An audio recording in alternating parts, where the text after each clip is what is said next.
നമ്മുടെ കർത്താവിൻ്റെ വിലയേറിയ നാമം വാഴ്ത്തപ്പെടുമാറാകട്ടെ.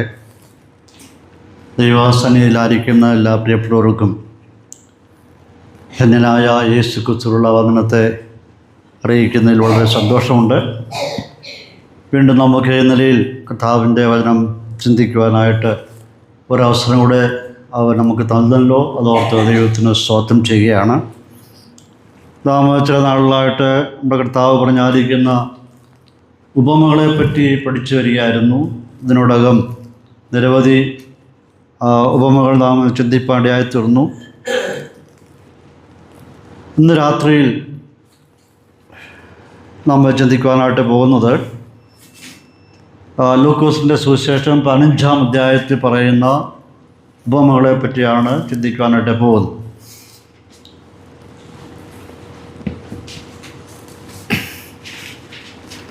പുതിയ നിയമത്തിൽ പ്രസിദ്ധമായതും എല്ലാവരും ഇഷ്ടപ്പെടുന്നതുമായ ഒരു അധ്യായമാണ് ലൂക്കോസിൻ്റെ സുവിശേഷം 15-ാം അധ്യായം. അതിൽ പറഞ്ഞിരിക്കുന്ന ഉപമകൾ ലോക ശ്രദ്ധ ആകർഷിച്ച ഉപമകളാണ്. നമുക്ക് വളരെ ചെറുപ്പം മുതലേ ഈ ഉപമകൾ നമുക്കറിയാം. നമുക്ക് സൺഡേ സ്കൂളിൽ പഠിച്ചപ്പോൾ മുതൽ തന്നെ ഇത് നാം പഠിച്ചിട്ടുണ്ട്. നിങ്ങൾ അറിഞ്ഞതിനെക്കാട്ടിലുപരിയായിട്ട് പ്രത്യേകിച്ചൊന്നും പറയുവാനായിട്ട് എനിക്കുമില്ല. എന്നാൽ നാം ഉപമകൾ പഠിച്ചു വരുമ്പോൾ അതിനകത്ത് ഉള്ള ഉപമകളാണല്ലോ ഇത്. അത് ഏറ്റവും പ്രധാനപ്പെട്ടതും ചിന്തനീയമായിട്ടുള്ള ഉപമകളായിരിക്കുന്നുണ്ട്. ഇന്ന് രാത്രി പ്രാരംഭമായിട്ട് അതിൽ ഒരു ഉപമയെപ്പറ്റി പറയുവാനായിട്ട് ആഗ്രഹിക്കുകയാണ്. ഈ 15-ാം അധ്യായത്തെ ഗോസ്പൽ ഓഫ് ഗോസ്പൽസ്, സുവിശേഷങ്ങളുടെ സുവിശേഷം എന്നാണ് ലൂക്കോസിൻ്റെ സുവിശേഷം 15-ാം അധ്യായത്തെ അറിയപ്പെടുന്നത്. ഈ അധ്യായത്തിലൂടെ നാം കടന്നു ചെല്ലുമ്പോൾ 3 വിഷയങ്ങൾ ഇതിനകത്ത് ഉൾപ്പെടുത്തിയിട്ടുണ്ട്. ഒന്നാമത് നഷ്ടപ്പെട്ടിരിക്കുന്നു, രണ്ടാമത് കണ്ടുകെട്ടിയിരിക്കുന്നു, മൂന്നാമത് സന്തോഷിപ്പിക്കും. ഈ 3 സബ്ജക്റ്റാണ് ഈ 3 ഉപമകളിലും പറഞ്ഞിരിക്കുന്നത്. ഒന്നാമത്തെ ഉപമയിൽ നഷ്ടമായത് അത് കാട്ടിലാണ് നഷ്ടമായിരിക്കുന്നത്. രണ്ടാമത്തെ ഉപമ എന്ന് പറയുന്നത് വീട്ടിലാണ് നഷ്ടപ്പെട്ടിരിക്കുന്നത്. മൂന്നാമത്തെ ഉപമ നാട്ടിലാണ് നഷ്ടപ്പെട്ടിരിക്കുന്നത്. ഒന്നാമത്തെ ഉപമയിൽ ഒരു മൃഗമാണ് നഷ്ടപ്പെട്ടിരിക്കുന്നത്. രണ്ടാമത്തെ ഉപമയിൽ ഒരു വസ്തുവാണ് നഷ്ടപ്പെട്ടിരിക്കുന്നത്. മൂന്നാമത്തതിനകത്ത് ഒരു മകനാണ് നഷ്ടപ്പെട്ടിരിക്കുന്നത്. ഇങ്ങനെയുള്ള ചില പ്രത്യേകതകളാണ് ഈ ഉപമയിൽ കാണുവാൻ കഴിയുന്നത്. ഈ അധ്യായത്തിൽ നമുക്കറിയാം 3 ഉപമകൾ കർത്താവ് പറഞ്ഞിട്ടുണ്ട്. ഒന്ന്, നഷ്ടപ്പെട്ടു പോയ ഒരു ആട്. 2, നഷ്ടപ്പെട്ടു പോയ ദ്രഹ്മ. 3, നഷ്ടപ്പെട്ടു പോയ ഒരു മകൻ. ഈ 3 വിഷയങ്ങൾ, 3 ഉപമകളാണ്, 3 കഥകളാണ് കർത്താവ് ഈ അധ്യായത്തെ പറഞ്ഞിരിക്കുന്നത്. ഈ 3 പ്രത്യേകിച്ച് ആദ്യത്തെയും അവസാനത്തെയും ലോക ശ്രദ്ധ ആകർഷിച്ച ഉപമകളാണ്. വാസ്തവത്തിൽ ഒരു ഉപമയുടെ 3 വശങ്ങൾ, 3 ഭാഗങ്ങളാണ് ഇതിലടങ്ങിയിരിക്കുന്നത്. ഒരു ഫ്രെയിമിനകത്ത് 3 പടങ്ങൾ ഉൾപ്പെടുത്തിയിരിക്കുന്ന പോലെ ഒറ്റ ഉപമയ്ക്കകത്ത് 3 വിഷയങ്ങൾ കർത്താവിടെ ഉൾപ്പെടുത്തിയിരിക്കുകയാണ്. എന്നാൽ കർത്താവിൻ്റെ മനസ്സിൽ ഒറ്റ വിഷയമേ ഉള്ളൂ. അത് 3 രീതിയിൽ അവതരിപ്പിച്ചിരിക്കുന്നു എന്നുള്ളതാണ് അതിൻ്റെ പ്രത്യേകത. ഇതിൻ്റെ അവതരണം നമ്മൾ വായിച്ചു വിടുകയേ ഉള്ളൂ. പക്ഷെങ്കിൽ കർത്താവിൻ്റെ ഇതിനകത്തെ അവതരണം എന്ന് പറയുന്നത് അതിഗംഭീരമാണ്. അത് മനസ്സിരുത്തി സൂക്ഷ്മമായി പഠിച്ച് ചിന്തിച്ച് പോകുമ്പോൾ നമുക്ക് കാണാൻ കഴിയുന്നു, അതിമനോഹരമായിട്ട് അതിഗംഭീരമായ നിലയിലാണ് ഇതിൻ്റെ പ്രസൻറ്റേഷൻ എന്ന് പറയുന്നത്, അവതരണം എന്ന് പറയുന്നത്. ഈ ഉപമകളിൽ കൂടി നാം കടന്നു പോകുമ്പോൾ നഷ്ടപ്പെട്ടു പോയതിൻ്റെ മൂല്യത്തിന് വലിയ ഊന്നൽ, വലിയ വില കൽപ്പിക്കുന്നതായിട്ട് നമുക്ക് കാണാൻ കഴിയുന്നുണ്ട്. ഒന്നാമത്തെ ഉപമ എന്ന് പറയുമ്പോൾ നഷ്ടപ്പെട്ടു പോയതായ ഒരു ആട്. അവിടെ പറയുന്നത് ഒരു മനുഷ്യന് 100 ആടുണ്ടായിരുന്നു, അതിൽ 1 നഷ്ടമായിരിക്കുന്നു. അതിൻ്റെ ശതമാനക്കണക്കെടുക്കുകയാണെങ്കിൽ, പേഴ്സൻറ്റേജ് എടുക്കുകയാണെങ്കിൽ 1% നഷ്ടമായി. രണ്ടാമത്തെ ഉപമ നഷ്ടപ്പെട്ടു പോയ ദ്രഹ്മ എന്നുള്ളതാണ്. 10 ദ്രഹ്മയുണ്ടായിരുന്നു, അതിൽ 1 നഷ്ടമായിരിക്കുന്നു. അതിൻ്റെ ശതമാനം എടുക്കുകയാണെങ്കിൽ 10% നഷ്ടമായിരിക്കുന്നു. മൂന്നാമത്തെ പറയുന്നത് നഷ്ടപ്പെട്ടു പോയ ഒരു മകൻ. 2 ആൺമക്കളിൽ ഒരാൾ നഷ്ടമായി. അതിൻ്റെ ശതമാനം എടുക്കുകയാണെങ്കിൽ 50% നഷ്ടമായി. അപ്പോൾ ഓരോ ഉപമയിലും പ്രത്യേക നിലയിലാണ് അവതരിപ്പ്. അതാണ് ഞാൻ പറഞ്ഞത്, അവതരണ ശൈലി, അവതരണം വളരെ ഗംഭീരമാണ്. ഓരോ ഉപമ കർത്താവ് ഇങ്ങനെ പറഞ്ഞ് തെളിയിക്കുമ്പോഴും നഷ്ടമായത് വിലയേറിയതും അതിപ്രധാനമായതുമായിരുന്നു. നിസ്സാരമായിട്ട് കണ്ടതിനല്ല, ഏറ്റവും വിലയുള്ളതാണ് നഷ്ടമായിരിക്കുന്നത് എന്നിവിടെ കാണുവാൻ കഴിയുകയാണ്. ഈ ഉപമയിൽ കൂടി, ഈ കഥയിൽ കൂടി അതിൻ്റെ ഓരോ വശങ്ങളിൽ കടന്നു പോകുമ്പോൾ വലിയൊരു സത്യം സർവ്വലോകത്തോടും പറയാനുള്ള വിഷയമായിട്ടാണ് കർത്താവ് ഇവിടെ അവതരിപ്പിച്ചിരിക്കുന്നത്. താൻ ഇവിടെ പറയുമ്പോൾ സകല വിശ്വാസ സമൂഹവും അഥവാ സുവിശേഷം അറിയിക്കുമ്പോൾ ഈ വലിയ സത്യം, നഷ്ടത്തിൻ്റെ അടിക്കുന്ന വലിയ സത്യം സർവ്വലോകത്തോടും വിളംബരം ചെയ്യണമെന്ന് പാലിക്കുന്ന ആശയത്തോടു കൂടിയാണ് കർത്താവ് ഇത് അവതരിപ്പിക്കുന്നത്. എന്താണ് സത്യം എന്ന് പറയുന്നത്? ആ സത്യം എന്ന് പറയുന്നത് ഓരോ ആത്മാവും അത് വിലയേറിയതാണ് എന്നുള്ള സന്ദേശമാണ് ക്രിസ്തു ലോകത്തോട് പറയുന്നത്. ഏത് മനുഷ്യനായാലും ഏത് സമൂഹത്തിൽപ്പെട്ട വ്യക്തിയായാലും മനുഷ്യകുലം അത് വിലയേറിയതാണ് എന്നുള്ളതായിരിക്കും സന്ദേശമാണ് കർത്താവിന് പറയാനുള്ളത്. ഇവിടെ കാണാൻ കഴിയുന്നത് സകല ഭൂസിമാവാസികളും സകല മനുഷ്യവർഗവും, മനുഷ്യൻ ഈ ഭൂലോകത്തിൽ എവിടെയെല്ലാം താമസിക്കുന്നുണ്ടോ അവരെല്ലാം വിലയേറിയതാണ് എന്നുള്ളതാണ് ഇവിടുത്തെ പ്രത്യേകത. അതിനകത്ത് ചെറിയവരായാലും വലിയവരായിരുന്നാലും, സമ്പന്നരായിരുന്നാലും ദരിദ്രരായിരുന്നാലും, വിദ്യാഭ്യാസമുള്ളവനും വിദ്യാഭ്യാസം ഇല്ലാത്തവനും, കറുത്തവരായാലും വെളുത്തവരായിരുന്നാലും, പട്ടണവാസികളായിരുന്നാലും വനവാസികളായിരുന്നാലും എല്ലാവരും ദൈവത്തിന് വിലപ്പെട്ടവരാണ് എന്ന വസ്തുത നാം ഇവിടെ മനസ്സിലാക്കുവാൻ കഴിയുന്നതാണ്. അപ്പോൾ ദൈവത്തിൻ്റെ മുമ്പാകെ സകല മനുഷ്യരും ഒരുപോലെ വിലപ്പെട്ടവരാണ് എന്നിവിടെ കാണുകയാണ്. അപ്പോൾ ഇതിൽ ആരും നഷ്ടപ്പെട്ടു പോകാൻ, ഒരു മനുഷ്യൻ പോലും നഷ്ടപ്പെട്ടു പോകാനായിട്ട് ദൈവം ആഗ്രഹിക്കുന്നില്ല. നാം വായിക്കുന്നത് ആരും നശിച്ചു പോകാതെ എല്ലാവരും മാനസാന്തരപ്പെടണം എന്നുള്ളതാണ് ദൈവത്തിൻ്റെ പദ്ധതി എന്ന് പറയുന്നത്. അപ്പോൾ സർവ്വ ലോകത്തെക്കാട്ടിലും വിലയേറിയതാണ് ഒരു മനുഷ്യൻ്റെ ആത്മാവ് എന്നുള്ളത്. ഇതിലേക്ക് കടന്നു വരുമ്പോൾ നമ്മൾ കർത്താവായിരിക്കുന്ന യേശുക്രിസ്തു സമസ്ത മേഖലയിലും ഉള്ളവരെ അവരിലേക്ക് ആകർഷിച്ചിരുന്നുവെന്ന് തിരുവഴുത്തിൽ കൂടി നാം കടന്നു പോകുമ്പോൾ മനസ്സിലാക്കാൻ കഴിയുന്നുണ്ട്. ആ കാലത്ത് ജീവിച്ചിരുന്ന, യേശുക്രിസ്തുവിൻ്റെ കാലത്ത് ജീവിച്ചിരുന്ന ചുങ്കക്കാരായിരിക്കുന്ന ഒരു വിഭാഗത്തെ കർത്താവ് അവങ്കിലേക്ക് ആകർഷിച്ചു. ഭാവികളെ കർത്താവ് അവങ്കിലേക്ക് ആകർഷിക്കുവാനിടയായിത്തീർന്നു. കുഷ്ഠരോഗികളെ കർത്താവ് ആകർഷിച്ചിട്ടുണ്ട്. സമൂഹം വെറുക്കപ്പെട്ടായിരിക്കുന്ന ജനവിഭാഗത്തെ കർത്താവ് ആകർഷിച്ചു. അപ്പോൾ വിവിധ തലങ്ങളിൽ ജീവിച്ചിരുന്ന വലിയ ഒരു സമൂഹത്തെ കർത്താവ് തൻ്റെ സ്നേഹത്തിലൂടെ അവങ്കിലേക്ക് ആകർഷിക്കുണ്ടായി. അപ്പോൾ എല്ലാ വിഭാഗത്തിൽപ്പെട്ടവർക്കും ഒരു മോചനവും ഒരു ഉദ്ധാരണവും ഒരു വിടുതലും ആവശ്യമായിരിക്കുന്നു എന്നുള്ള വസ്തുതയാണ് അവൻ്റെ ശുശ്രൂഷയിൽ കൂടി നമുക്ക് കാണുവാൻ കഴിയുന്നത്. നമ്മുടെ കർത്താവ് ഒരിക്കൽ പറയുകയുണ്ടായി, മത്തായിയുടെ സുവിശേഷം 11:28 നമുക്ക് പരിചയമുള്ള വാക്യമാണ്, അധ്വാനിക്കുന്നവരും ഭാരം ചുമക്കുന്നവരുമായുള്ളവരെ നിങ്ങളെല്ലാവരും എൻ്റെ അടുക്ക് വരുകയും ഞാൻ നിങ്ങളെ ആശ്വസിപ്പിക്കും. അപ്പോൾ അതിനകത്ത് ആരെയും ഒഴിവാക്കിയിട്ടില്ല. സകല മനുഷ്യർക്കും എന്താവശ്യമായിരിക്കുന്നു? ആശ്വാസം ആവശ്യമായിരിക്കുന്നു. സകല മനുഷ്യർക്കും അത് സമാധാനം ആവശ്യമായിരിക്കുന്നു. മനുഷ്യൻ ആവശ്യമായിരിക്കുന്ന ഒന്നാണ് ആശ്വാസം അല്ലെങ്കിൽ സമാധാനം. ക്രിസ്തു വിളിച്ചു പറഞ്ഞത്, എൻ്റെ അടുക്ക് വരുവീൻ ഞാൻ നിങ്ങളെ ആശ്വസിപ്പിക്കും.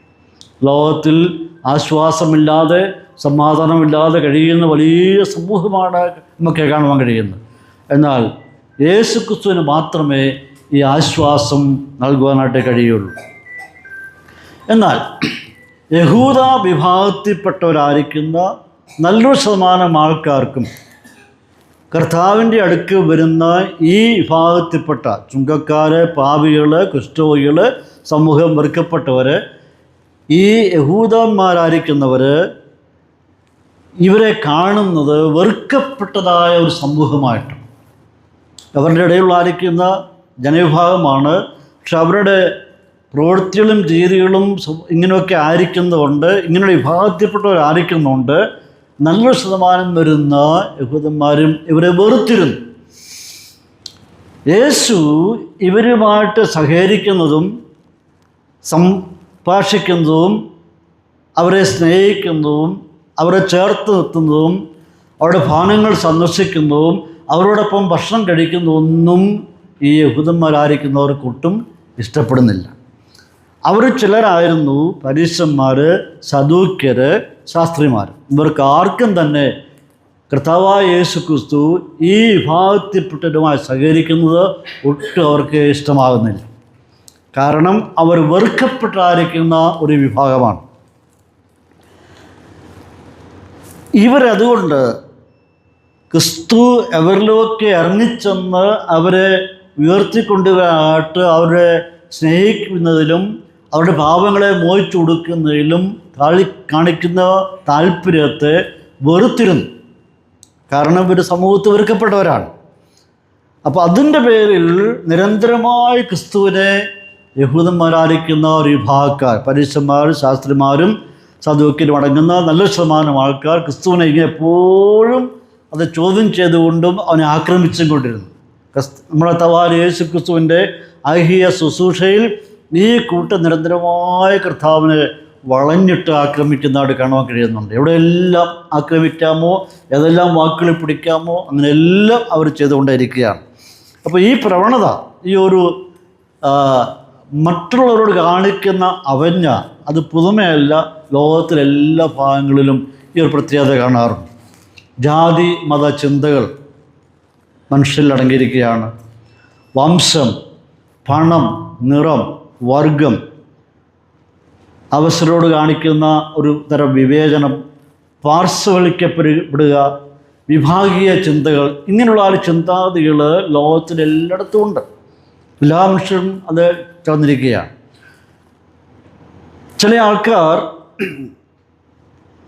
ചില ആൾക്കാരെ നോക്കി പഠിച്ചിട്ട് അവരെ വിലയിരുത്താറുണ്ട്. അവരുടെ വേഷവിധാനങ്ങൾ, അവരുടെ ആയിരിക്കുന്ന ഒരു നിലപാടുകൾ കണ്ടിട്ട് പ്രത്യേക രീതിയിലാണ് അവരുടെയൊക്കെ പരിഗണിക്കാറുള്ളത്. ചിലരോട് ചോദിക്കും, അവരുടെ അവസ്ഥ കണ്ടുകൊണ്ട് ഹു ആർ യു, നീ ആരാണെന്ന് ചോദിക്കുന്നു. നീ ആരാ എന്ന് ചോദിക്കുന്നവരുണ്ട്. വേറെ ചിലരോട് ഹൗ ആർ യു എന്ന് ചോദിക്കും, നീ സുഖമായിരിക്കുന്നു. അപ്പോൾ ചില ആൾക്കാരോട് നീ ആരാ എന്ന് പരുഷമായി ചോദിക്കുമ്പോൾ വേറെ ആൾക്കാരോട് നിനക്ക് സുഖമാണോ എന്ന് ചോദിക്കും.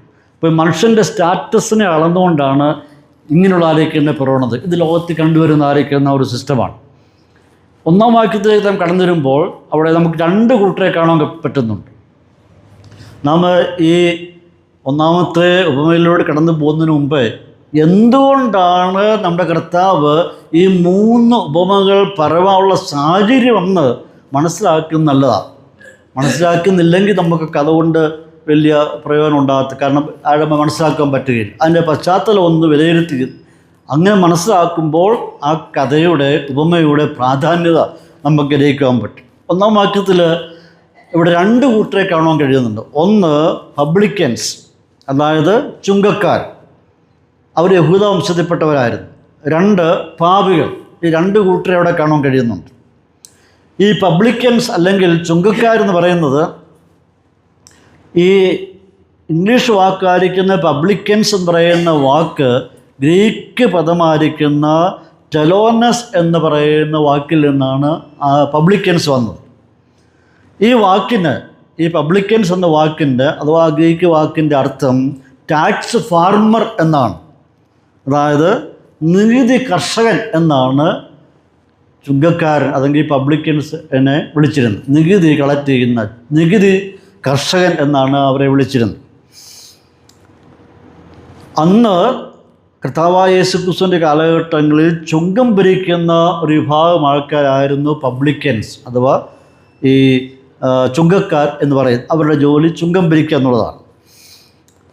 ഈ യഹൂദന്മാരായിരിക്കുന്ന നല്ല ശതമാനം ആൾക്കാരും ഈ ചുങ്കക്കാരായിരിക്കുന്ന യഹൂദന്മാരെ അവജ്ഞയോടാണ് കണ്ടിരുന്നത്. വലിയ ബഹുമാനം കൽപ്പിച്ചിരുന്ന പുച്ഛത്തോടെയാണ് അവർ കണ്ടിരുന്നത്. കാരണം ആ കാലഘട്ടങ്ങളിൽ, അപ്പോസ്തോലിക കാലഘട്ടങ്ങളിലൊക്കെ റോമൻ സാമ്രാജ്യമായിരുന്നു ലോകത്തിൽ നിലനിന്നിരുന്നത്. അന്ന് ചുങ്കക്കാരെ യഹൂദന്മാർ വെറുക്കുവാനായിരിക്കുന്ന സാഹചര്യം എന്ന് പറയുന്നത്, ഇവർ യഹൂദന്മാരിൽ നിന്നും ചുങ്കം ഭരിക്കും. വലിയൊരു എമൗണ്ട് ചുങ്കം ഭരിച്ചിട്ട് നല്ലൊരു ശതമാനം അവരെടുത്തിട്ട് ബാക്കി ഭാഗം മാത്രമേ റോമൻ ഗവൺമെൻറ്റിന് കൊടുക്കത്തുള്ളൂ. ഇപ്പോൾ ഇവരൊരു നിലയിൽ പറഞ്ഞാൽ കൊള്ളയടിക്കുക, യഹൂദന്മാരെ കൊള്ളയടിക്കുക, പലവിധമായിരിക്കുന്ന ടാക്സ് ചുമത്തി ധാരാളം പണം യഹൂദന്മാരിൽ പിരിച്ചെടുത്തിട്ട് റോമൻ ഗവൺമെൻറ്റിന് കുറച്ച് കൊടുക്കും, ബാക്കി ഇവർ കൈവശപ്പെടുത്തും. ഒരു തരം ചൂഷണമായിരുന്നു നടന്നുകൊണ്ടിരുന്നത്. അതുകൊണ്ട് നല്ല ശതമാനം ആൾക്കാർക്കും പല നിലത്തുള്ളായിരിക്കുന്ന ചുങ്കം കൊടുക്കുന്നതുകൊണ്ട് സാമ്പത്തികമായ ഞെരുക്കങ്ങൾ അനുഭവപ്പെടാത്തു. അതുകൊണ്ട് ഈ ചുങ്കക്കാരെന്ന് പറയുന്ന വിഭാഗത്തെ മറ്റുള്ള സകല യഹൂദന്മാരും വെറുത്തിരുന്നു, അവജ്ഞയോടെ കണ്ടിരുന്നു. നിരവധി ടാക്സുകളാണ് അവർക്കുണ്ടായിരുന്നത്. ഇന്നും നമ്മുടെ രാജ്യത്ത് പലവിധമായ ടാക്സുകളുണ്ട്. ടാക്സിൻ്റെ ഒക്കെ ഭയങ്കരമായ ഒരു എമൗണ്ടാണ് കൊടുക്കുന്നത്. അന്ന് അവരുടെ Jewish tax, temple tax, land tax, poll tax, trade route tax, ഇങ്ങനെ പലതുമായിരിക്കുന്ന ടാക്സ് ഉണ്ട്. വലിയ തുകയാണ് അവർ ചുമത്തിയിരുന്നത്. അപ്പോൾ ഈ ക്രമാതീതമായിട്ട് ടാക്സ് വാങ്ങിക്കുക, ഒരു വരം കൊള്ളയടിക്കുക, കള്ളത്തരങ്ങൾ കാണിക്കുക, യഹൂദന്മാരുടെ പണമെല്ലാം റോമക്കാർക്ക് കൊടുക്കുക, ഇതൊക്കെ ചെയ്യുന്നതിൻ്റെ പേരിൽ ഈ ഭാഗത്ത് എല്ലാവരും വെറുത്തു. മാത്രമല്ല, നമ്മൾ കർത്താവായിരിക്കുന്ന യേശുക്രിസ്തു ഈ ചുങ്കക്കാരോടും പാപികളോടും സഹകരിക്കുന്നതും കണ്ടപ്പോൾ ഇവരുടെ വെറുപ്പ് അധികമായിട്ട് വർദ്ധിച്ചു. അപ്പോൾ ഇവരുടെ ചിന്താഗതി, പരീശന്മാർ, ശാസ്ത്രിമാർ, ഇങ്ങനെയുള്ള വിഭാഗക്കാരുടെ ചിന്താഗതി, ഞങ്ങൾ മാത്രമാണ് ന്യായപ്രമാണം അനുസരിച്ച് ജീവിക്കുന്നവർ. ന്യായപ്രമാണം അതുപോലെ ഞങ്ങൾ അനുസരിക്കുന്നുണ്ട്, യാതൊരു വഞ്ചനയോ ചൂഷണമോ ഒന്നും ചെയ്യുന്നില്ല. ന്യായപ്രമാണം അതിൻ്റെ തനിമയിൽ ഞങ്ങൾ പാലിക്കുന്നവരാണ്. അതുകൊണ്ട് സ്വയം വിശുദ്ധന്മാരെന്ന് പ്രഖ്യാപിക്കുന്ന ഒരു വിഭാഗമാണ് ഇവർ. അപ്പോൾ ഇവരുടെ പ്രശ്നം എന്താ? അവിടുത്തെ കർത്താവിടെ ഇപ്പം പറയാനുള്ള അവിടുത്തെ പ്രശ്നം എന്താണ്? ചുങ്കക്കാരും പാപികളും വചനം കേൾക്കാൻ അവൻ്റെ അടുക്കൽ വന്നു എന്ന് വായിക്കും. യേശുവിൻ്റെ അടുക്കൽ ചുങ്കക്കാരും പാപികളും വചനം കേൾക്കാനായിട്ട് വന്നു. അപ്പോൾ അവിടെ എന്താ മനസ്സിലാക്കേണ്ടത്? ചുങ്കക്കാരും പാപികളും ആരുടെ വരാൻ പാടില്ല? യേശുവിൻ്റെ അടുക്ക് വരാനായിട്ട് പാടില്ല. ചുങ്കക്കാരും പാപികളും യേശുവുമായിട്ട് സംസാരിക്കാനായിട്ട് പാടില്ല. ചുങ്കക്കാർക്കും പാപികൾക്കും വചനത്തിൻ്റെ ആവശ്യം ഇല്ല. ചുങ്കക്കാരോടും പാപികളോടും യാതൊരു ബന്ധവും പുലർത്തുവാനായിട്ട് പാടില്ല. ചുങ്കക്കാരോടും പാപികളോടും ഞങ്ങൾ സഹകരിക്കുന്നില്ല, അതും നീയും സഹകരിക്കാനായിട്ട് പാടില്ല. ചുങ്കക്കാരെയും പാപികളെയും ഞങ്ങൾ വെറുക്കുന്നു, അതുകൊണ്ട് നീയും അവരെ വെറുക്കണം. അപ്പോൾ ഇവരെന്താ ആഗ്രഹിക്കുന്നത്? ഞങ്ങൾ എന്താണോ ചെയ്യുന്നത്, ഞങ്ങളുടെ സമീപനം ഇവരോട് എങ്ങനെയാണോ അതേ നിലവാരത്തിൽ തന്നെ ആയിരിക്കണം നിൻ്റെയും സമീപനം. അതുമാത്രമല്ല, അവിടെ ഒന്നാമത്തെ പ്രശ്നം, ചുങ്കക്കാരും പാപികളും വചനം കേൾക്കാൻ അവൻ്റെ അടുക്കൽ വന്നു, അത് വരാൻ പാടില്ല. രണ്ടാമത്തത്, പാപികളെ കൈക്കൊണ്ട് അവരോടൊപ്പം ഭക്ഷണം കഴിക്കണം. രണ്ടാമത്തെ അവരുടെ പ്രശ്നം, പാപികളെ കൈക്കൊണ്ട് അവരോടൊപ്പം ഭക്ഷണം കഴിക്കണം. അതിൻ്റെ അർത്ഥം എന്താണ്? അവരുടെ ഭക്ഷണം നീ കഴിക്കാനായിട്ട് പാടില്ല. അവരോടൊപ്പം ഇരുന്ന് സന്തോഷിപ്പാനായിട്ട് പറ്റത്തില്ല. ഒരു കൂട്ടായ്മയും അവരോട് പാടില്ല. മൂന്നാമത്തെ അവരുടെ പ്രശ്നം എന്ന് പറയുന്നത്, ഞങ്ങളെ ആരെയും നീ നഷ്ടപ്പെട്ട ആടുകളായിട്ട് കാണുവാനും പാടില്ല. നിൻ്റെ ഉദ്ദേശം, അവരുടെ മനസ്സിൽ കൂടെ പറഞ്ഞ ചിന്ത, നിൻ്റെ ഉദ്ദേശം സകല മനുഷ്യരും നഷ്ടപ്പെട്ടു പോയ ആടിന് സമാനമാണ്. അതുകൊണ്ട് ഞങ്ങളെ ആ നിലയിൽ കാണരുത്. ഞങ്ങൾ ആരാണ്? വിശുദ്ധന്മാരാണ്. ഞങ്ങൾ ന്യായപ്രമാണം പാലിക്കുന്നവരാണ്. ഞങ്ങളെ ആ നിലയിൽ കാണുവാൻ പാടില്ല. ഇതാണ് അവരുടെ കംപ്ലൈൻ്റ് എന്ന് പറയുന്നത്. ഇനി നമുക്ക് നമ്മുടെ കർത്താവായിരിക്കുന്ന യേശുക്രിസ്തു ആദ്യമായിട്ട് ശിഷ്യനായി വിളിച്ച വ്യക്തി അവൻ ആരായിരുന്നു? അവൻ്റെ പേര് ലേവി എന്നായിരുന്നു. ലേവി അവൻ പിന്നത്തെ അറിയപ്പെട്ട എങ്ങനെയാണ്? മത്തായി എന്നാണ് ലേവി അറിയപ്പെട്ടിരുന്നത്. അവൻ്റെ ജോലി എന്തുവായിരുന്നു? ചുങ്കം ഭരിക്കുന്നവനായിരുന്നു. അവൻ്റെ വീട്ടിൽ പോയ കർത്താവ് പിന്നീട് ഭക്ഷണം കഴിച്ചു. ഇതൊക്കെ അവിടെ മനസ്സിരിക്കുക. മാത്രമല്ല, യേശു എരിഹോയിലൂടെ കടന്നു പോകുമ്പോൾ ചുങ്കക്കാരനായിരിക്കുന്ന സക്കായിയെ കണ്ടു. അവനെ കണ്ടുമുട്ടിയിട്ട് അവനോട് പറയാണ്, നീ വേഗം ഇറങ്ങിയോ, ഇന്ന് രാത്രി ഞാൻ അതിൻ്റെ വീട്ടിൽ പാർക്കേണ്ടതാവും. അവൻ്റെ വീട്ടിലും പോയി, ഈ ചുങ്കക്കാരൻ്റെ വീട്ടിലും കടന്നുപോയി. യേശു പാപിനിയായ വ്യഭിചാരിണിയായിരിക്കുന്ന സ്ത്രീയുടെ പാപം ക്ഷമിച്ചു കൊടുത്തായിട്ട് വായിക്കും. അവളോട് സമ്പർക്കം പുലർത്തിയായിട്ട് വായിക്കും. കുഷ്ഠരോഗികളെ ധാരാളം കർത്താവ് സൗഖ്യമാക്കിയതായിട്ട് കാണുന്നുണ്ട്. ശമര്യക്കാരിയ സ്ത്രീയെ കർത്താവ് സ്നേഹിക്കുന്നതായിട്ട് കാണുന്നുണ്ട്. അപ്പോൾ വെറുക്കപ്പെട്ടായിരിക്കുന്ന, പാർശ്വവൽക്കരിക്കപ്പെട്ടായിരിക്കുന്ന വലിയ സമൂഹത്തോട് കർത്താവ് സഹകരിക്കുന്നുണ്ട്. അതുകൊണ്ട് ആണ് ഇവർ പറയുന്നത്, നീ ഇവരോട് സഹകരിക്കുന്നു. അപ്പോൾ നമ്മുടെ കർത്താവായിരിക്കുന്ന യേശുക്രിസ്തു ആ കാലത്ത് വെറുക്കപ്പെട്ടവരെയും തിരസ്കരിച്ചവരെയും പാർശ്വവൽക്കരിക്കപ്പെട്ടവരെയും എല്ലാം കൂട്ടായി നിർത്തി അവരെ സ്നേഹിച്ച് അവർക്ക് പാപമോചനം നൽകി അവരെ ദൈവത്തിൻ്റെ ജനമാക്കി തീർത്തായിരിക്കുന്ന ദൈവത്തിൻ്റെ ആ സ്നേഹത്തെയാണ് നമുക്ക് കാണാൻ കഴിയുന്നത്. നമ്മുടെ കർത്താവായിരിക്കുന്ന യേശുക്രിസ്തു ഒരിക്കൽ നസ്രയത്തിൽ കടന്നു ചെന്ന് പതിവ് പോലെ അവൻ പള്ളിയിൽ ചെന്നിട്ട് അവിടെ വായിക്കാൻ വേണ്ടി എഴുന്നേറ്റ് നിൽക്കുമ്പോൾ യെശയ്യാ പ്രവാചകൻ്റെ പുസ്തകം അവനെ കൊണ്ട് കൊടുത്തു. അവൻ വായിക്കുകയാണ്. 61-ാം അധ്യായം 1 മുതൽ 3 വരെയുള്ള വാക്യങ്ങൾ കർത്താവ് അവിടെ വായിക്കുകയാണ്. അവനെന്ന് പതിവ് പോലെ പള്ളിയിൽ ചെന്ന് പുസ്തകം വായിക്കാൻ വേണ്ടി എഴുന്നേറ്റ് നിൽക്കുമ്പോൾ യെശയ്യാ പ്രവാചകൻ്റെ പുസ്തകം കർത്താവിനെ വായിക്കാനായിട്ട് കൊടുക്കുകയാണ്. നമ്മുടെ കർത്താവ് യെശയ്യാ പ്രവചനം 61-ാം അധ്യായം 1 മുതൽ 3 വരെയുള്ള വാക്യങ്ങൾ കർത്താവ് വായിക്കുകയാണ്.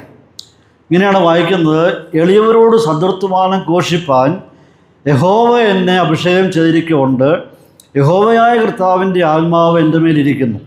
ഹൃദയം താഴ്ന്നവരെ മുറിവ് കെട്ടുവാനും തടവുകാർക്ക് വിടുതലും ബദ്ധന്മാർക്ക് സ്വാതന്ത്ര്യവും അറിയിപ്പാനും യഹോവയുടെ പ്രസാദവർഷം നമ്മുടെ ദൈവത്തിൻ്റെ പ്രതികാര ദിവസവും പ്രസിദ്ധമാക്കുവാനും ദുഃഖിതന്മാരെയൊക്കെയും ആശ്വസിപ്പാനും സിയോനിലെ ദുഃഖിതന്മാർക്ക് വെണ്ണീറിന് പകരം ആനന്ദ തൈലവും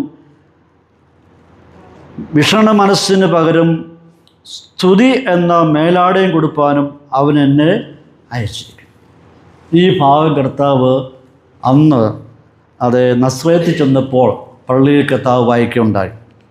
ഈ വായിച്ച ഈ വേദഭാഗം ലൂക്കോസിൻ്റെ സുവിശേഷം 4:17 മുതൽ 19 വരെയുള്ള അവിടെ ഉദ്ധരിച്ചിരിക്കുകയാണ്. ഈ വായിച്ചതിന് കർത്താവ് അന്ന് വായിച്ച ഈ ഭാഗത്തെ നസ്രയത്ത് മാനിഫെസ്റ്റോ എന്നാണ് അറിയപ്പെടുന്നത്. അതായത് നസ്രയത്തിൽ വെച്ച് കർത്താവ് വെച്ചതായിരിക്കുന്ന ആ പ്രഖ്യാപനം എന്നാണ് ഈ വേദഭാഗത്ത് അറിയപ്പെടുന്നത്. ഈ മശിഹ ഈ ഭൂമിയിൽ വന്നതിൻ്റെ ഉദ്ദേശശുദ്ധി എന്താണെന്ന് ഈ കർത്താവിനെ ചോദ്യം ചെയ്യുന്ന പരീശന്മാർക്കും സദൂക്യർക്കും സാക്ഷിമാർക്കും മനസ്സിലാകുന്നില്ല. ഇത് പ്രവാചകനായിരിക്കുന്ന യെശയ്യാവ് രേഖപ്പെടുത്തിയിരിക്കുന്ന വിഷയമാണ്. പക്ഷെങ്കിൽ ഈ കർത്താവ് വന്നിരിക്കുന്നതിന് വേണ്ടിയാണ് യെശയ്യാ പ്രവാചകൻ പറഞ്ഞായിരിക്കുന്ന ആ കാര്യം നിവർത്തിക്കാൻ വേണ്ടിയാണ് കർത്താവ് വന്നിരിക്കുന്നത്. ആ സത്യം ഇവർ അംഗീകരിക്കുവാനായിട്ട് തയ്യാറാകുന്നില്ല. നമ്മുടെ കർത്താവ് പറയുണ്ടായി ലൂക്കോസിന്റെ സുവിശേഷം 19:10 കാണാതെ പോയതിനെ തിരഞ്ഞു രക്ഷിപ്പാനല്ലോ മനുഷ്യപുത്രൻ വന്നു. അപ്പോൾ യെശയ്യാ പ്രവചനത്തിൽ പറയുന്ന മനുഷ്യവർഗത്തെ തേടി അവരെ ഉദ്ധരിപ്പാൻ വേണ്ടിയാണ് കർത്താവ് വന്നിരിക്കുന്നത്. അത് ഉൾക്കൊള്ളുവാനായിട്ട് അവർക്ക് പറ്റുന്നില്ല. ഈ പശ്ചാത്തലത്തിൽ നിന്നുകൊണ്ടാണ് നമ്മുടെ കർത്താവ് ഈ 3 ഉപമകളും അങ്ങോട്ട് പറയാനുള്ളതായിരിക്കും സാഹചര്യം എന്ന് പറയും. അപ്പോൾ എന്താണ് സാഹചര്യം? കർത്താവായ യേശു ക്രിസ്തു ചുങ്കക്കാരോടും പാപികളോടും വെറുക്കപ്പെട്ടവരോടും സഹകരിക്കുന്നു, അവരെ സ്നേഹിക്കുന്നു, അവരെ ഉൾക്കൊള്ളുന്നു, അവരുടെ ഭവനത്തിൽ കടന്നു പോകുന്നു, അവരോടൊപ്പം ഭക്ഷണത്തിനിരിക്കുന്നു. ഇതൊന്നും പാടില്ല, ചെയ്യാൻ പാടില്ല എന്നാണ് അവരുടെ ഉള്ളിലായിരിക്കുന്ന ചിന്ത. അതിന് മറുപടിയായിട്ടാണ് കർത്താവ് ഈ ഉപമ അങ്ങോട്ട് പറയുവാനായിട്ട് തുടങ്ങുന്നത്. ഒന്നാമത്തെ ഉപമ എന്ന് പറയുന്നത് ലോസ്റ്റ് ഷീപ്പ്, നഷ്ടപ്പെട്ടു പോയ ആട്. ഇത് നമുക്ക് മത്തായിയുടെ സുവിശേഷം 18-ാം അധ്യായത്തിൻ്റെ 12-13 വാക്യങ്ങൾ കാണാൻ കഴിയുന്നുണ്ട്. എങ്ങനെയാണ് നമ്മുടെ കർത്താവ് ഈ ഉപമ അങ്ങോട്ട് അവതരിപ്പിക്കുന്നത്? അതിൻ്റെ ആരംഭം എങ്ങനെയാണ്?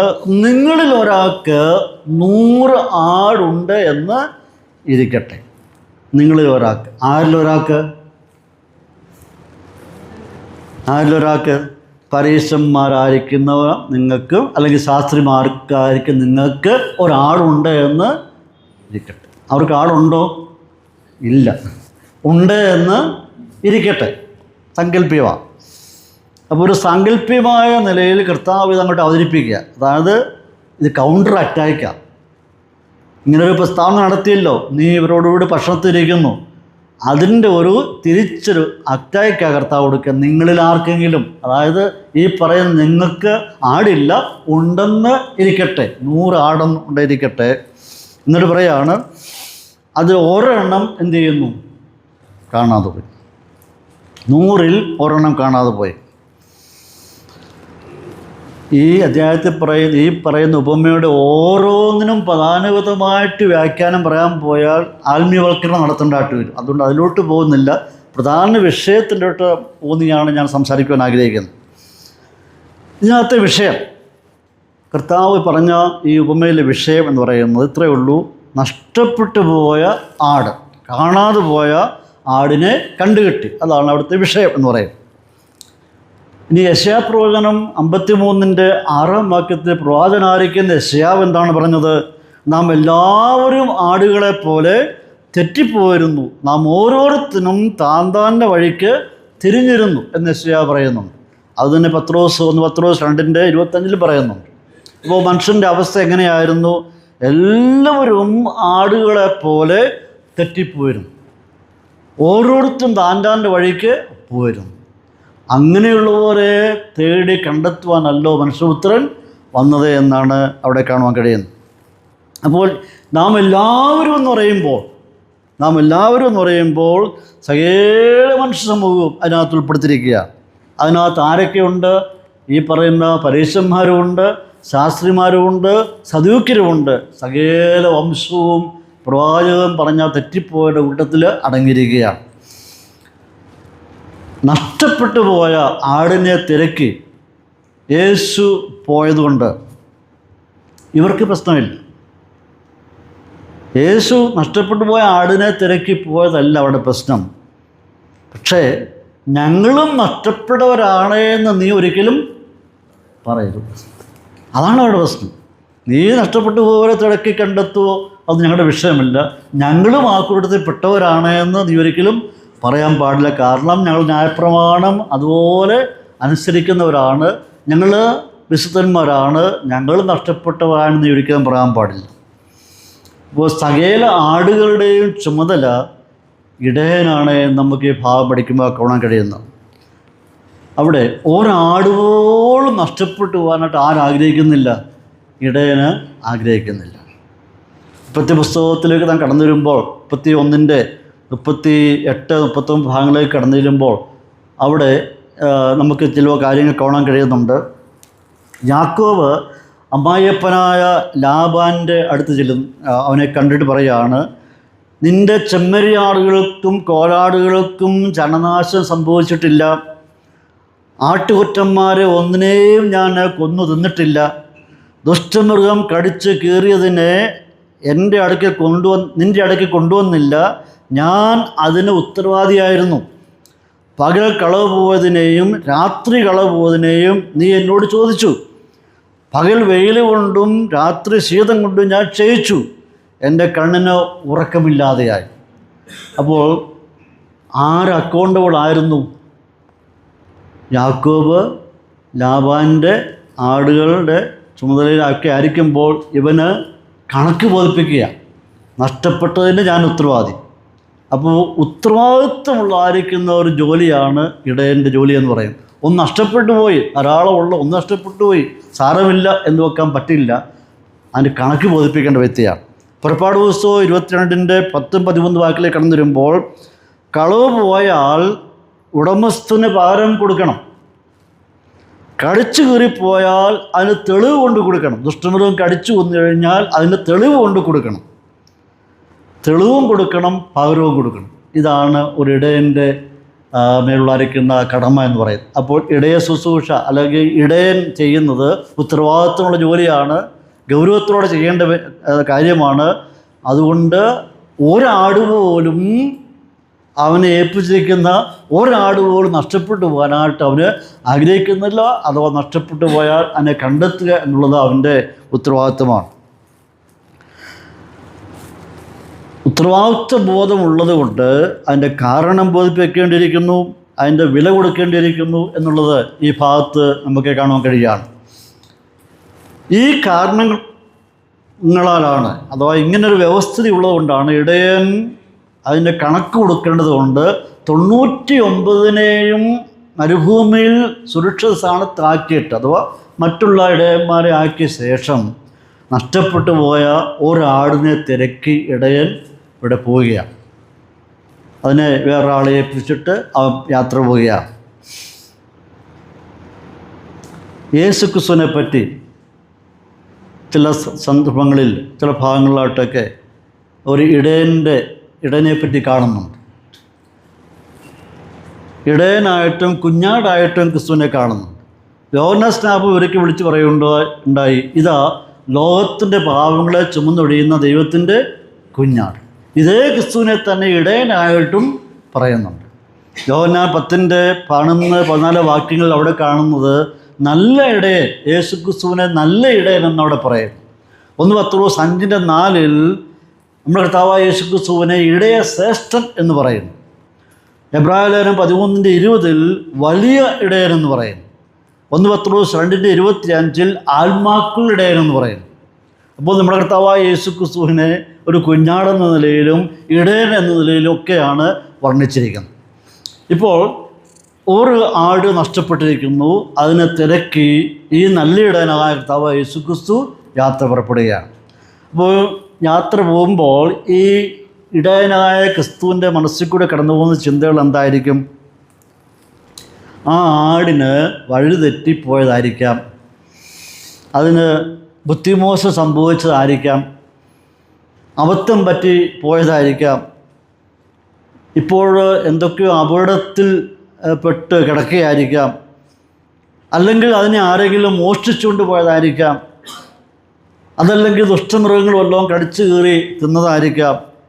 എന്തു സംഭവിക്കാം, എന്തു സംഭവിച്ച് കാണും എന്നുള്ള ചിന്തയോടുകൂടിയാണ് പോകുന്നത്. എന്നാൽ എന്തായിരുന്നാലും എങ്ങനെ അതിനെ ഒന്ന് വീണ്ടെടുക്കണം, രക്ഷിക്കണം, ജീവനോടെ ഉണ്ടെങ്കിൽ രക്ഷിക്കണം എന്നുള്ളായിരിക്കുന്ന ചിന്തയോടുകൂടിയാണ് ഈ നല്ല ഇടയൻ അങ്ങോട്ട് പോകുന്നത്. അപ്പോൾ അവൻ്റെ മനസ്സിലെ ചിന്ത, ഈ ആട് എൻ്റെ സ്വന്തമാണ്, ഞാൻ അതിന് കണക്ക് ബോധിപ്പിക്കേണ്ട വ്യക്തിയാണ്. അവൻ ഇറങ്ങിത്തിരിക്കുകയാണ്. സമതല പ്രദേശങ്ങളിൽ കൂടെയും കുന്നിൻ മുകളിൽ കൂടെയും താഴ്വരയിൽ കൂടെയൊക്കെ ഇങ്ങനെ യാത്ര പോവുകയാണ്. ഈ ആടിൻ്റെ പ്രത്യേകതയെപ്പറ്റി കാണുവാൻ കഴിയുന്ന ഒരു ബുദ്ധിയില്ലാത്ത ഒരു മൃഗമായിട്ടാണ് ആടിനെ ചിത്രീകരിക്കുന്നത്. ബുദ്ധിയില്ലാത്തൊരു മൃഗമായിട്ടാണ്. സ്വഭാവത്തിൽ അതിന് വ്യത്യാസമുണ്ട്, പെരുമാറ്റത്തിൽ വ്യത്യാസമുണ്ട്, വലിപ്പത്തിൽ വ്യത്യാസമുണ്ട്, ഭംഗിയിൽ വ്യത്യാസമുണ്ട്, ഒരുപാട് വ്യത്യാസങ്ങളും വ്യത്യസ്തതകളുമുണ്ട്. ഈ മൃഗത്തിന് ഒരുപാട് വ്യത്യസ്തതകളുണ്ട്. എന്നിട്ടും ഈ ഇടയൻ അതിനെ തേടി പോവുകയാണ്.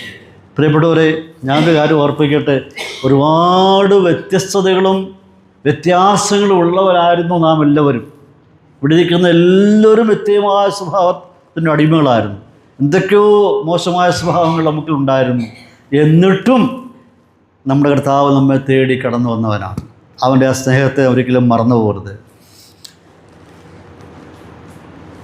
നാം ഇപ്പോൾ ഇടയന് ഈ ആടിനെ തേടി പോകുന്ന യാത്ര നിങ്ങളുടെ മനസ്സിലൊന്ന് കൊണ്ടുവരണം. എങ്ങനെയായിരിക്കാം ഇനിയിപ്പോൾ ആടിനെ തിരക്കി പോകുന്ന യാത്രയിൽ ശബ്ദം ഉണ്ടാക്കിക്കൊണ്ടായിരിക്കാം പോകുന്നത്. ഞാനങ്ങനെ ഊഹിക്കുക, വിളിച്ച് ശബ്ദം ഉണ്ടാക്കിക്കൊണ്ടാണ് പോകുന്നത്. ഇടയൻ്റെ ശബ്ദം ആടിന് മനസ്സിലാക്കുവാനായിട്ട് പറ്റും. എത്ര സമയം ആയിരിക്കാം അന്വേഷിച്ചത്? എത്ര സമയമായിരിക്കാം അന്വേഷിച്ചത്? കണ്ടെത്തും വരെ അന്വേഷിച്ചു. അവൻ മടങ്ങിപ്പോയില്ല. കണ്ട് കിട്ടുന്ന സമയം വരെയും ഈ ആടിനെ തിരക്കിക്കൊണ്ടേയിരിക്കുക. പോകുന്ന യാത്രയിൽ തീർച്ചയായിട്ടും ശബ്ദമൊക്കെ ഉണ്ടാക്കിക്കൊണ്ടായിരിക്കാം പോകുന്നു. ആ ശബ്ദം കേൾക്കുമ്പോൾ തിരിച്ചറിയാൻ പറ്റും എന്നുള്ള താല്പര്യത്തോടു കൂടിയാണ് അവൻ പോവുകയാണ്. സമയപരിധി അവിടെ വിഷയമല്ല, ദൂരപരിധി അവിടെ വിഷയമല്ല, കാലാവസ്ഥ പരിമിതികളൊന്നും വിഷയമല്ല. കണ്ട് കിട്ടും വരെ ഊർജിതമായൊരു അന്വേഷണമാണ് നടന്നുകൊണ്ടിരിക്കുക. ഒരു കാഷ്വലായിട്ടുള്ള അന്വേഷണമല്ല, ഒരു ഷോർട്ട് ടൈമിലേക്കുള്ള അന്വേഷണമല്ല, കണ്ട് കിട്ടും വരെ. നമ്മുടെ രാജ്യത്ത് പലവിധമായിരിക്കുന്ന അന്വേഷണ സംഘങ്ങളുണ്ട്. പോലീസുണ്ട്, പോലീസിനെ കൊണ്ട് പറ്റാത്ത പിന്നെ ക്രൈംബ്രാഞ്ചിന് കൈമാറും. ക്രൈംബ്രാഞ്ചിനും പറ്റാത്ത ആർക്ക് കൈമാറുന്നു? CBIക്ക് കൈമാറും. ഇവിടെ എല്ലാം അന്വേഷിക്കുന്നുണ്ട്. ഇപ്പോൾ CBIയുടെ അന്വേഷണം എന്ന് പറയുന്നത് എങ്ങനെയായിരിക്കും? തുരുമ്പ് കിട്ടും വരെയും അങ്ങേയറ്റം വരെ പോയി എവിടെല്ലാം ശേഖരിക്കാമോ അന്വേഷിച്ച് അവസാനം കണ്ടെത്തും. അപ്പോൾ നമ്മൾ കർത്താവായിരിക്കുന്ന യേശുക്രിസ്തുവിൻ്റെ ഈ അന്വേഷണം ഏത് വിഭാഗത്തെ നമുക്ക് ഉൾപ്പെടുത്താം? ഒരു CBI അന്വേഷണം പോലെ കണ്ടു കിട്ടുന്ന സമയം വരെയും കർത്താവ് വിശ്രമമില്ലാതെ ഇങ്ങനെ അന്വേഷിച്ചുകൊണ്ടിരിക്കുക. പ്രിയപ്പെട്ടവരെ, നമ്മുടെ കർത്താവ് യേശുക്രിസ്തുവിൻ്റെ ആ സ്നേഹം ഒന്ന് മനസ്സിലാക്കിക്കുക. ഒരു ആത്മാവിൻ്റെ വില എത്രമാത്രമുണ്ട്. സർവ്വലോകത്തേക്കാൾ വിലയേറിയ ആത്മാവാണ് മനുഷ്യൻ്റെ ആത്മാവ് എന്ന് പറയുന്നത്. അപ്പം ഈ നഷ്ടപ്പെട്ടു പോയ നമ്മെ തേടി വന്നു എന്നുള്ളതാണ് അത് ശ്രേഷ്ഠമായിരിക്കുന്ന വിഷയം. അവൻ നല്ല ഇടയനായിരിക്കുന്നുണ്ട്, നമ്മെ തേടി അവൻ കടന്നു വരികയാണ്. നമ്മുടെ അവസ്ഥ എങ്ങനെയായിരുന്നു? നഷ്ടപ്പെട്ടവരായിരുന്നു. നാം സങ്കീർത്തനത്തിൽ വായിക്കുന്നുണ്ട്, താണ കുഴിയിലും കുഴഞ്ഞ ചേറ്റിലുമായിരുന്നു, രക്ഷപ്പെടുവാനായിട്ട് നിവൃത്തിയില്ലായിരുന്നു, അപകടത്തിൽപ്പെട്ട് കിടക്കുകയായിരുന്നു. രക്ഷപ്പെടുവാൻ കഴിയാത്ത അവസ്ഥയിൽ കിടക്കുകയായി, പരിതാപകരമായ അവസ്ഥയിൽ കിടക്കുമ്പോഴാണ് ഈ കർത്താവ് നമ്മുടെ സമീപത്തെ ഒന്ന് നമ്മെ കൈപിടിച്ച് ഉയർത്തിയത്. അപ്പോൾ എങ്ങോട്ട് പോകണമെന്നറിയാതെ ഇപ്പോൾ ആടിങ്ങനെ വിഭ്രാന്തി ആയിരിക്കുകയാണ്. അങ്ങനെയുള്ള സാഹചര്യത്തിൽ അവനെ തേടി കർത്താവ് അവിടെ ചെല്ലുകയാണ്, ഇടയൻ അവിടെ ചെല്ലുകയാണ്. അവൻ്റെ നിസ്സഹായമായിരിക്കുന്ന അവസ്ഥ കണ്ട് ഏകാന്തതയിൽ അവനെ തേടി അവിടെ എത്തുകയാണ്. ആട് ഒരിക്കലും ഇടയനെ തേടിയല്ല പോയത്, മറിച്ച് ഇടയൻ ആടിനെ തേടിയാണ് കടന്നുപോയത്.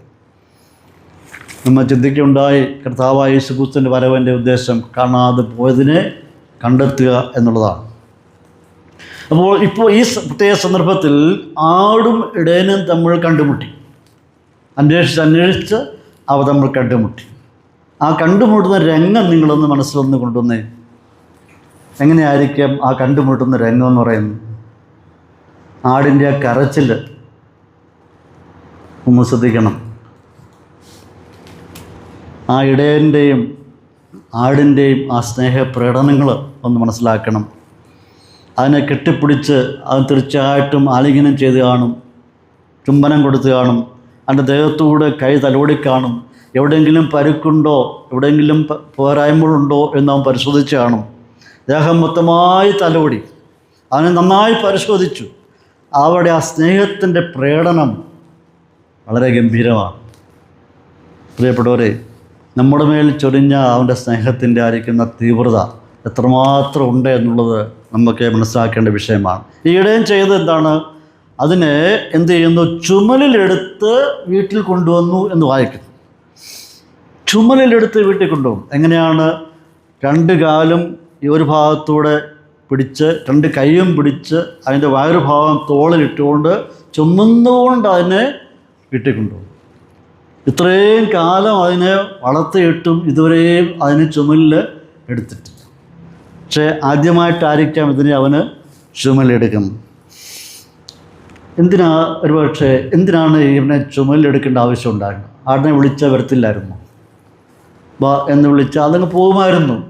പക്ഷെങ്കിൽ ഇത്രയും നല്ല ഭാരമുള്ള ആടായിരിക്കുക, ഇത്രയും വെയിറ്റും എടുത്തുകൊണ്ട് ഈ ഇടയൻ ദൂരെ യാത്ര ചെയ്ത് തിരിച്ച് വീട്ടിൽ വരേണ്ട അത്രയും ആവശ്യമുണ്ടായിരുന്നു. ഇടയൻ ഇപ്പോൾ ആടിൻ്റെ ഭാരം വിഷയമല്ല, എത്ര കിലോ വെയിറ്റ് ഉണ്ടെന്നുള്ള വിഷയമല്ല, അവൻ്റെ സ്നേഹത്തിൻ്റെ പ്രകടനമാണ് അവൻ കാണിക്കുന്നത്. എത്രമാത്രം അവനെ സ്നേഹിക്കുന്നു, ആ നഷ്ടപ്പെട്ടതിനെ കണ്ടുകിട്ടിയതിൻ്റെ സന്തോഷത്തിൻ്റെ ആയിരിക്കുന്ന പ്രകടനമാണ് അവൻ തോളിലെടുത്തുകൊണ്ട് പോവുക എന്ന് പറയുന്നത്. പ്രിയപ്പെട്ടവരെ, നമ്മെ സ്നേഹിച്ച ദൈവത്തിൻ്റെ സ്നേഹം നിസ്സാരമല്ല, ആഴമായ സ്നേഹമാണ് അവൻ നമ്മോട് കാണിച്ചത്. ലോകത്തിൽ ആർക്കും നമ്മളെ സ്നേഹിക്കാനായിട്ട് കഴിയാതിരുന്നപ്പോൾ ഇതുപോലെ സ്നേഹിപ്പാൻ ലോകത്തിൽ ആരും നമുക്കുണ്ടായിരുന്നില്ല. അത്രമാത്രം വില കൊടുത്ത് അത്രമാത്രം ആഴത്തിൽ നമ്മെ അവൻ സ്നേഹിച്ചിരിക്കുകയാണ്.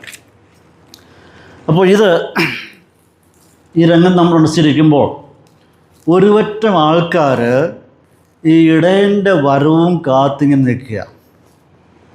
ഒരുപാട് സമയമായി ഈ ഇടയൻ ആടിനെ തിരക്കി പോയിരിക്കുക. അവൻ്റെ കൂട്ടത്തിൽ ആരുമില്ല, അവൻ തന്നെയാണ് പോയിരിക്കുന്നത്. ഇവൻ്റെ മടങ്ങി വരവും കാത്ത് അവരിങ്ങനെ പ്രതീക്ഷയോടെ ഇരിക്കുക. എന്തായിരിക്കും അവരുടെ പ്രതീക്ഷ? ആടിനെയും കൊണ്ട് വരികയുള്ളൂ, ആടും ഉണ്ടായിരിക്കും എന്നുള്ള പ്രതീക്ഷയിൽ ഇങ്ങനെ നോക്കിക്കൊണ്ടിരിക്കുക. അങ്ങനെ നോക്കിക്കൊണ്ടിരിക്കുമ്പോൾ അങ്ങകരയായിട്ട് ഇതാ ഒരു മനുഷ്യൻ ഒരാടിനെ ചുമലിലെടുത്തുകൊണ്ട് വരികയാണ്. വളരെ അപൂർവമായിട്ടുള്ള ഒരു നിമിഷം. ആ ചുമലിൽ ഏറ്റുകൊണ്ട് വരുന്ന ആ കാഴ്ച എത്രയോ ആവേശമുണ്ടാക്കുന്ന അനുഭവമാണ്, കർത്താവിന് മഹത്വം ഉണ്ടാകട്ടെ. ഇതാണ് അവൻ നമ്മോട് കാണിച്ച അവൻ്റെ കരുതൽ എന്ന് പറയും. ഞാൻ നിങ്ങളൊരു നാളും കൈവിടുകയില്ല, ഉപേക്ഷിക്കുകയില്ല എന്ന് പറഞ്ഞ കർത്താവിൻ്റെ ആ സ്നേഹം ഇന്ന് രാത്രികാലം നാം ഓർക്കേണ്ടത് വളരെ ആവശ്യമാണ്. ഈ സന്ദർഭത്തിൽ ഈ ആടുമായിട്ട് വരുമ്പോൾ ഈ ഗ്രാമവാസികൾക്കും അവൻ്റെ ബന്ധുക്കൾക്കും സ്വന്തക്കാർക്കും എല്ലാം ഭയങ്കരമായൊരാവേശം, ഭയങ്കരമായ സന്തോഷം. അയൽക്കാരെ കൂട്ടിവരുത്തി, സ്നേഹിതന്മാരെ എല്ലാം കൂട്ടിവരുത്തി മഹാസന്തോഷം, വലിയൊരു സന്തോഷമാണ്, പറഞ്ഞറിയിക്കാൻ പറ്റാത്ത ഒരു സന്തോഷമാണ് അവിടെ ഉണ്ടായിരുന്നത്. സന്തോഷം മാത്രമേ ഉള്ളൂ? ചിന്തിച്ച്, സന്തോഷം മാത്രമേ ഉള്ളൂ അവിടെ? സന്തോഷം മാത്രമല്ല, സദ്യയുണ്ട്. സദ്യ ഇല്ലെങ്കിൽ സന്തോഷത്തിന് എന്ത് പ്രസക്തി? അപ്പോൾ മുടിയൻപുത്രം മടങ്ങി വന്നപ്പോഴെന്തുണ്ടായിരുന്നു? സദ്യ ഉണ്ടായിരുന്നു. അപ്പോൾ സന്തോഷത്തിൻ്റെ ആയിരിക്കുന്ന ഒരു പ്രകടനമാണെന്ത്? സദ്യ എന്ന് പറയുന്നത്. ഇപ്പോൾ ഇവരെല്ലാം കൂടി വന്നു, തീർച്ചയായിട്ടും അവർക്കെല്ലാവർക്കും അതേ സമൃദ്ധമായ ഭക്ഷണം കൊടുക്കുകയാണ്. നഷ്ടപ്പെട്ടതിനെ തിരിച്ചു കിട്ടിയതിൻ്റെ ആയിരിക്കുന്ന സന്തോഷം. പ്രിയപ്പെട്ടവരെ, നാം 10-ാം വാക്യത്തിൽ വായിക്കുന്നുണ്ട്. അതിൻ്റെ 10-ാം വാക്യത്തിൽ മാനസാന്തരപ്പെടുന്ന ഒരു പാപിയെക്കുറിച്ച് ദൈവദൂതന്മാരുടെ മധ്യേ സന്തോഷം ഉണ്ടാകും. അപ്പോൾ സ്വർഗീയ മണ്ഡലം മുഴുവനായിട്ടിപ്പോൾ ആഹ്ലാദിക്കുക. സ്വർഗീയ മണ്ഡലം ദൂതന്മാരെ കൊണ്ട് നിറഞ്ഞിരിക്കുക. അപ്പോൾ സ്വർഗീയ മണ്ഡലം മുഴുവനായിട്ട് സന്തോഷിക്കുക. കാരണം എന്താണ്? ഒരാത്മാവ് രക്ഷിക്കപ്പെട്ടിരിക്കുന്നു എന്ന് പറയുന്നു. പ്രിയപ്പെട്ടവരെ, നമ്മൾ നിസ്സാരന്മാരല്ല, നമ്മൾ കേവലം നിസ്സാരന്മാരല്ല. നാം കർത്താവുമായിട്ട് ഒരു ബന്ധത്തിലോട്ട് വന്നപ്പോൾ സ്വർഗീയ മണ്ഡലം ആഘോഷിച്ചു, സ്വർഗീയ മണ്ഡലം ആഹ്ലാദിച്ചു. ഇന്ന് രാത്രി ഞാൻ ചോദിക്കട്ടെ, രക്ഷിക്കപ്പെട്ടവരാണോ എന്ന് ചോദിക്കുന്നതിന് പകരമായിട്ട് ഞാൻ ഇവിടെ ഇരിക്കുന്നവരോട്, എന്നെ ശ്രദ്ധിക്കുന്നവരോട് ഞാൻ ചോദിക്കട്ടെ, നമ്മെപ്പറ്റി സ്വർഗീയ മണ്ഡലം ആഹ്ലാദിച്ചിട്ടുണ്ടോ? നമ്മെപ്പറ്റി സ്വർഗം ആവേശം കൊണ്ടിട്ടുണ്ടോ? നമ്മെപ്പറ്റി സ്വർഗം ആഘോഷിച്ചിട്ടുണ്ടോ എന്ന് രാത്രികാലം ചിന്തിക്കുക. യഥാർത്ഥമായി ഈ കർത്താവിൻ്റെ ശബ്ദം കേട്ട് തിരിച്ചറിഞ്ഞ് അവൻ്റെ അടുത്തോട്ട് വന്നെങ്കിൽ, അവൻ നമ്മെ മാറോട് അണച്ചെങ്കിൽ, സ്വർഗം നമ്മെ ഓർത്ത് സന്തോഷിച്ച ഒരു ദിവസം ഉണ്ടായിരുന്നു. സ്വർഗീയ മണ്ഡലം വിജയാഘോഷം നടത്തിയ സന്ദർഭം ഉണ്ടായിരുന്നു. അങ്ങനെ ആർക്കെങ്കിലും പറവാൻ കഴിയുന്നില്ല എങ്കിൽ ഇന്ന് രാത്രികാലം അതിനൊരവസരം കൂടെ കർത്താവ് തരട്ടെ. നാം രക്ഷിക്കപ്പെടുമ്പോൾ സ്വർഗീയ മണ്ഡലം സന്തോഷിക്കുകയാണ്, സ്വർഗം വിജയാഘോഷം കൊണ്ടാടുകയാണ്. കാരണം ഭൂമിയിലായിരിക്കുന്ന ഒരു മനുഷ്യൻ്റെ ആത്മാവിൻ്റെ വില സർവ്വലോകത്തെക്കാളും വിലയേറിയതാണ്. ആ ഒരു ആത്മാവ് രക്ഷിക്കപ്പെടുമ്പോൾ ദൂതന്മാർ സന്തോഷിക്കുകയാണ്, ആർത്ത് അട്ടഹസിക്കുകയാണ്. അതുതന്നെയാണ് ഈ കുടുംബത്തിലുണ്ടായിരിക്കുന്നത്. അവൻ്റെ സമീപവാസികളും ബന്ധുക്കളും മാത്രമല്ല സ്വർഗീയ ദൂതന്മാർ അവിടെയും ഒരുപോലെ സന്തോഷിക്കുകയാണ്. ഇന്ന് നമ്മൾ ആത്മീയ സന്തോഷം അനുഭവിക്കുമ്പോൾ, നമ്മളെല്ലാവരും ആത്മീയ സന്തോഷം അനുഭവിക്കുന്നവരാണ്.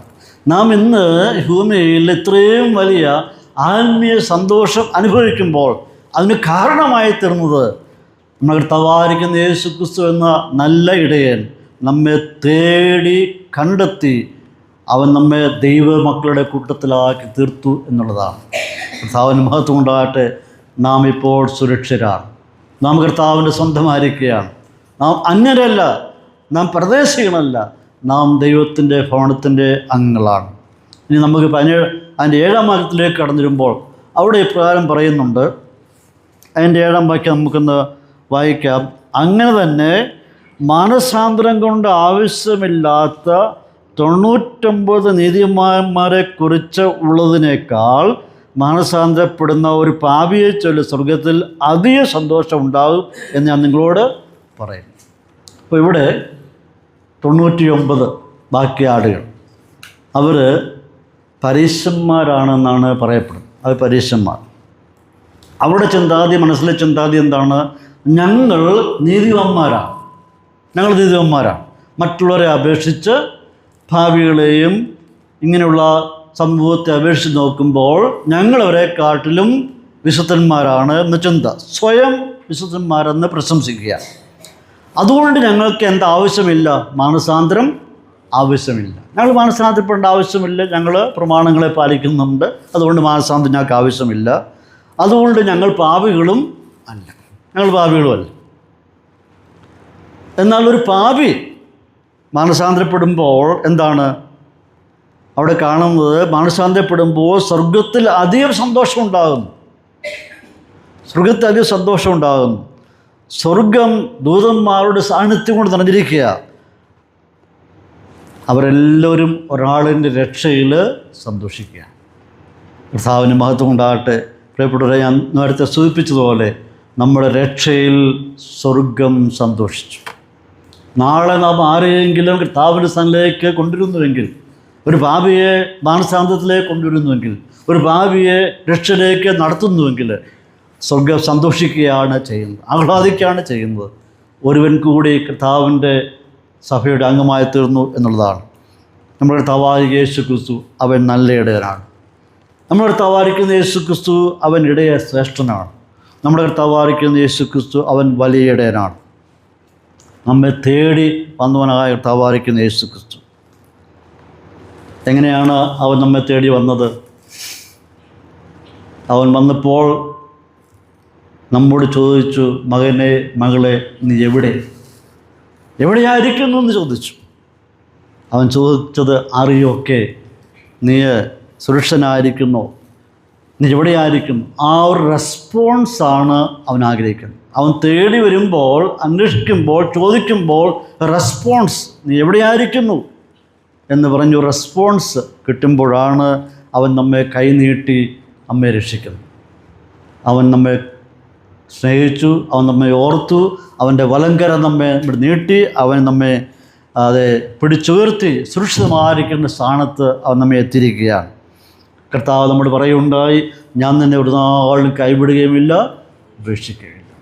അവൻ്റെ ഇടയൻ്റെ ആടുകളായി തീർന്നുവെങ്കിൽ, ഇടയൻ്റെ സ്വന്തമായി തീർന്നുവെങ്കിൽ, അവൻ നമുക്ക് നൽകുന്ന ഏറ്റവും വലിയ വാഗ്ദത്തം എന്ന് പറയുന്നത്, ഞാൻ നിങ്ങളെ ഒരു നാളും കൈവിടുകയില്ല, ഉപേക്ഷിക്കുകയില്ല. ലോകാവസാനത്തോളം ഞാൻ എല്ലാ നാളും നിങ്ങളോട് കൂടെയുണ്ട്. ആ ശ്രേഷ്ഠമായ പദവിയിലേക്ക് വരുവാൻ കർത്താവ് നമ്മളെ സഹായിച്ചല്ലോ.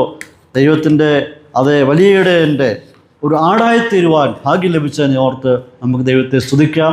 ആ സ്നേഹബന്ധത്തിൽ നമുക്ക് മുമ്പോട്ട് പോകാം. ഈ ഊഷ്മളമായ ബന്ധം എല്ലാ കാലവും നിലനിൽപ്പാനായിട്ട് കർത്താവ് നമ്മെ സഹായിക്കട്ടെ. ഈ ഇടയശ്രേഷ്ഠൻ വളരെ വേഗം പ്രത്യക്ഷപ്പെടുവാൻ പോവുകയാണ്. നാം അവനോടുകൂടി യുഗായുഗങ്ങൾ വാഴുവാൻ വേണ്ടി പോവുകയാണ്. ആ സുദിനത്തെ ഓർത്ത് പ്രത്യാശയോടെ നമുക്ക് ശിഷ്ടകാലം കഴിക്കാം. കർത്താവിൻ്റെ നാമം വാഴ്ത്തപ്പെടട്ടെ.